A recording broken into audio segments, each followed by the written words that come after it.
saddexan inaad igu bilowdo magacayga saddexan waxa la nimco Umar Sheekh Allah waa tahay marka daadaadu waa imisa nimco 24 sano jira 24 jir baa tahay waa tahay dadka qaarkood waxay daadaada ku sheegayaan ilaa 19 sano ma jiraan 24 sano jira waa tahay magaciisa ninkaasi wiilkaad u dhashay magaciisa runta Siiso Joshua Allah Siiso Joshua waa tahay marka daadiisa imisaad ku qiyaasi kartaa adiguna aniga daadiis ma qiyaasi karo adiga daada aabbaha kale ahaa konton xoogaa jir waa hagaag haddaba haddii aan ku weydiiyo nimco sidee ku bilaabatay xiriirka adiga iyo ninkan idin dhex maray xiriirku wuxuu ku bilaabay nin dhakhtarka aabbaha ahaa wuxuuna yiri maxaa la haddii aad rabtid inaad ku daaweeyo aabbaha inuu isbuuc ku jirno in maxaa la aad ku guursado waa tahay marka ma isbitaalku madax ka ahaa mise ciidamada isbitaalka joogu ahaa mise dhakhaatiirtu ahaa mise kalkaaliyuu ahaa horta ninku marka hore muxuu ahaa aniga ciidamada ma kala aqoon xili markaasi toolo qof mashquulsan ahaa laakiin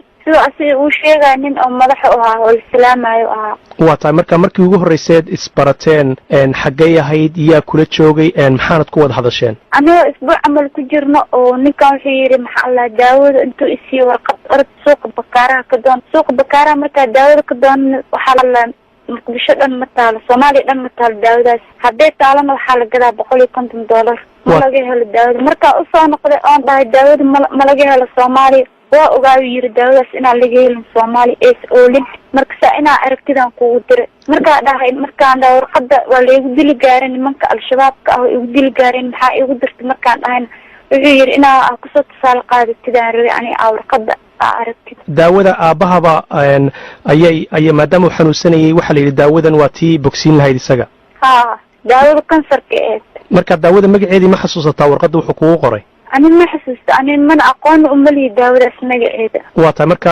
markaad ka soo weyday suuqii bakaaraha isagaad ku soo noqotay wuxuu ku yiri waan ogaay inaad ka noqday asigan dib ugu soo noqday asin markaa ku soo noqdan wuxuu yiri waa ogaay yiri inay daawadan oolin Soomaaliya marka wuxuu yiri daawadan waa hayaa yiri laakiin hadaa ku siina waa shuruud yiri markaa shuruudaas agsadexdaan ku siina markaa dhahay shuruud maxaa waan wuxuu yiri waxa rabaa yiri inaan ku guursado markaa ku guursadaan daawadaas ku siina yiri aabaha siina markaa guur diidan wuxuu ii qoro warqad oo maxal laana lagu bixinaayo saacadaha oo markaa soo socda oo lagu bixinaa banaanka lagu bixinaayo waa tahay markuu ku leeyahay waxaan doonayaa inaan ku guursado ma aabaha hortiisa kugula hadlayay mise meel gaar tagteen maya meesha oo dadku oo dhiigga uga cabiro oo xasiiskiisa ah waa tahay maxaad isku fahmayseen markaad luqadeed ku wada hadlayseen waxaa jooga wiil Soomaali oo turjubaan dabeetana waxaa tiri warqad baa la soo saaray aabaha isbitaalka looga saarayo warqadii aan la siiyay warqadii markii la siiyay wiilka turjubaanka wuxuu yiri maxaa lahaa ka fiirso hadalkan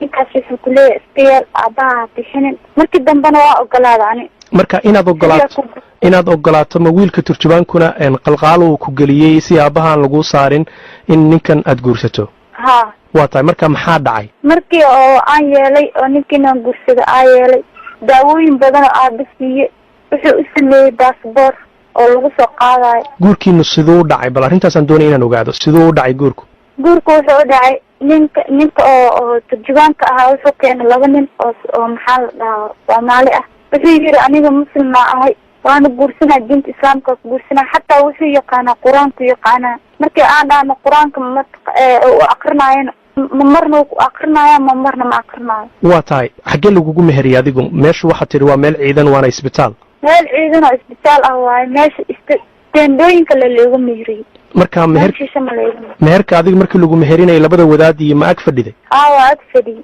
marka raalli baad ka ahayd raalliya ka ahaan waa tahay aabaha iyo familkiinu ma kula ogaayeen maya lama ogeen familkeena maxaa yeelay ani aabe intuu dhal anaa u weyn anigaa go-aankas iska gaaray si ugu hela aaba daawadiisa helitaankiisa kasokow adigu soo gabar ma tiido soo xitaa sharcigii muu ahayn in lagu bixiyo ama haddaanu aabaha joogin adeerada ama qof walaayadaada haya inuu bixiyo soo may ahayn way ahayd laakiin ayaga nimanka oo ninka turjubaanka iyo nimanka oo meherka sameynaya waxay dhaheen haddaa guur hore usoo martay oo ku mehersantaa ninkan marka horaad sheegaa la guur hore ma usoo martay ayaan dhaha guur hore usoo maray marka guurkaagii hore imisuu qaatay caruurna ma ku dhashay loo wiil marka teendadii baa lagugu dhex meheriyey teendadii lagu dhex meheriyey ku dhamaan daawooyin fiican oo aaba siiyey iyo maxaa la dhahaa si fiican ugu dadaalay. waa tahay marka intaanan dawada gaarin meherkaasi markuu dhacay dareenkaagu siduu ahaa? ani dareenkay ma ku faraxsaneen, waxa ii geysay waxa waaye daawada keliya la aabo rabitaankiisa. marka ma aroor ninka ma ku faraxsaneen? ma aroor baa lagu meheriyay? qof taqaanida ku faraxsanta. ma aroor baa lagu meheriyay mise galab? galaba la meheriyay. dabeeta maxaa dhacay markaa? waxaan ma dhicin, waa lagu meheriyay labis nimanka wadaadada lacag siiyeen uu siiyay iyo ninka turjuwaanka ah sidii ku bax. marka adigu meesha security oo meesha ka shaqeeyo waxay dhaheen maxaa la arrimaha jirta aan maqalnay inta security oo wax weydiin su'aal weydiin asaa imaado fiir wixii lagu weydiiyay waxba kama jiraan leh. waa tahay marka meesha lagugu meheriyay wadaadada iska baxeen lacagtooda qaateen, adigu ma ninkii lagugu meheriyaad la hadhay ood la joogtay? ma meherka markuu dhaca hore ninka liiga tegin ani waxaa ku noqda aabaa ku noqda beriid kasoo noqda ka dambeysay waa marka ii wacwaxaay. marka wicitaankii maalmaha ka dambeeyaad kulanteen? imse jeer sideed u kulmi jirteen ninka marka? ma meeshuu degan yahay baad la degtay mise kolba xeradu joogay iyo meesha isbitaalkaad ugu iman jirtay? meesha teendhada oo daawada uu ku bixinaayo oo daawada markay cidlo ay noqotay wici jira uu dhihi jiray imaaw. waa tahay habeenka aan diida oo ka indha adeega oon diidana wuxuu dhahaa sidii daawo aaba ma siin jirin. marka anigoo qasanaa aan inta raaci jiraa oo wuxuu rab iga samaysan jiray. marka uurka waxaad qaaday intuu aabbahaa noolaa? ha intuu aabba noolaa. markaad aabbaha muxuu xaaladiisu ku dambeysay markii ninkii aad ka ogolaatay inaad guursato waxaad tihi dawooyin baa la siiyey aabbaha, xaaladii aabbaha maxay ku dambeysay? aabba xaaladiisa sida daawo hadday noqoto daawo fiicana la siiyey laakiin waqtiga aabba u dhinta aabba. marka aabba wuu geeriyaadaa, ilaahay ha u naxariisto. dabeet adiga maxaa kugu dhacay marka? ani dhibaatooyin badan aan la kulmay dhinaca al-shabaabka soomaaliya. waa tahay familkaaga markaad eegto adeerada ama habaryaraha iyagu ma ogaadeen in aad nin guursatay ciidamada amisom ka tirsan oo ugandhaysa? ha way ogaadeen, hooyo iyo walaalahay way maqleen. maxay dareemeen marka? hooyii markaa u sheegay arrintaasaa u sheegay, hooyo igama xumaan, hooyo waxay ogeed arrinta lacag la-aanta neesta iyo. marka waxay dareemayeen in duruuf markaa jirta darteed aad u gashay arrintan? waa tahay marka nimco xageed ku umushay marka? maxamar baad ku umushay mise waxaad ku umushay Kampala? Soomaaliya ku umulay. imise jir weeye marka? waxaa la ii sheegay inaad dhashay wiilkaaga waa imise sano iminka? wiilkayga wuxuu jiraa sanadii 5 bilood jiraa. waa tahay marka dee reerkiina waxaad igu tiri Soomaaliya joogaan iminka? ha hooyaday walaalay Soomaaliya joogaan. aniga falkaas sameeyay darteeda ciqaab loo marsiinaya. iyaga maxaa soo gaaray marka? iyaga maxaa lagu sameeyey? ayaga dhibaatooyin badan ay la kulmeen. hadda wiil walaalkii xataa waa la la'aa inay wateen ciidamada al-shabaabka lama yaqaano. mid way xirteen wuu u xirnaan jiray iyo hooyo way u xirnaan jirtay laakiin hadda way fiican yihiin. waa tahay marka dhibaatadaasi adigana kugu dhacday faamilkaagana la gaarsiinayo kulley qadarta eebana way ku dhacday laakiin adna sababteedaad lahayd. marka maxay kula tahay baad u malaynaysaa markaad dhibaatadaasi eegto faamiligaad gaarsiisay ee madaxaaga ay ku dhacayso? ma waxun baad samaysay mise wax wanaagsan baad samaysay? ani mid haddaa fiiriyo wuxuuna sameeyey waalidka iyo hooyada walaalaha iyo hooyada laqa qabsanayo way dhibaysaa. mid haddaa fiiriyona wax fiicana sameeyey aabe iyo cidana wax la-aanay ahaayeen marka saasoo ogolaanino.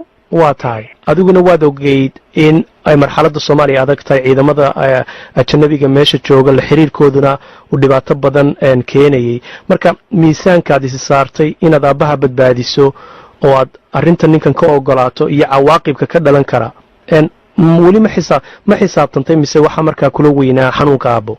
xanuunka aabba ay la weynaa.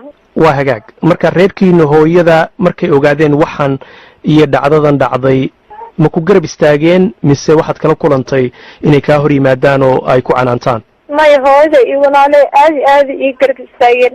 markastana way iisoo duceeyaan, qur-aanna way iisoo akriyaan. hooyada iyo walaalayna way fiicayiin. waa tahay haddii aan ku weydiiyo kolley xamar adiga ogaa ciidamada amisom iyo dadkay daweyn jireen iyo xiriirka ka dhaxeeya ma jireen? ma dhici kartaa in dadka qaarkood ay isweydiiyaan inay jireen hablo kaloo sidaada oo kale ah oo ay ciidamada xiriir la lahaayeen? maya ma jirin. ciidamada markaa kasoo tegaayeen ma jirin, halaas ma jirin. 100% ciidamada amisom way fiicnaa, asiga keliya qaladkaas galay. dadku way daaweynayeen, nabadgelyo iyo daawo bay bixinayeen. marka maxaad dadku u sheegi lahayd si dabcan inkastoo ay dadku isku mid ahayn oo haddaad codkaaga Soomaalida u gudbin lahayd maxaad dadku u sheegi lahayd?